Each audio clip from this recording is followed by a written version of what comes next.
சங்கீதம் 113. அல்லேலுயா, கர்த்தருடைய ஊழியக்காரரே துதியுங்கள், கர்த்தருடைய நாமத்தை துதியுங்கள். இது முதல் என்றென்றைக்கும் கர்த்தருடைய நாமம் ஸ்தோத்தரிக்கப்பட கடவது. சூரியன் உதிக்கும் திசை தொடங்கி அது அஸ்தமிக்கும் திசை மட்டும் கர்த்தருடைய நாமம் துதிக்கப்படுவதாக. கர்த்தர் எல்லா ஜாதிகள் மேலும் உயர்ந்தவர், அவருடைய மகிமை வானங்களுக்கு மேலானது. உன்னதங்களில் வாசம் பண்ணுகிற நம்முடைய தேவனாகிய கர்த்தருக்கு சமானமானவர் யார்?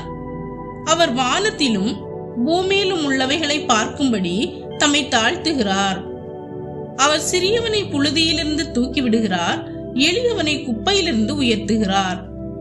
அவனை பிரபுக்களோடும் தமது ஜனத்தின் அதிபதிகளோடும் உட்கார பண்ணுகிறார். மலடியை சந்தோஷமான பிள்ளை தாட்சியாக்கி வீட்டிலே குடியிருக்க பண்ணுகிறார். அல்லேலுயா. பிரியமானவர்களே, இந்த சங்கீதமானது கர்த்தரை துதியுங்கள் என்று ஆரம்பமாகிறது.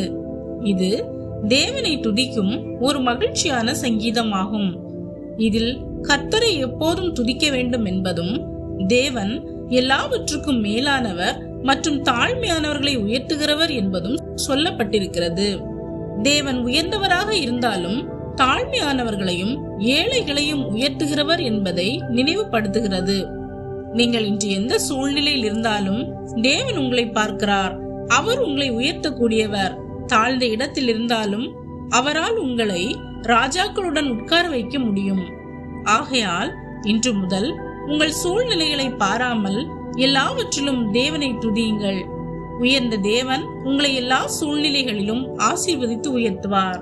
ஆமேன்.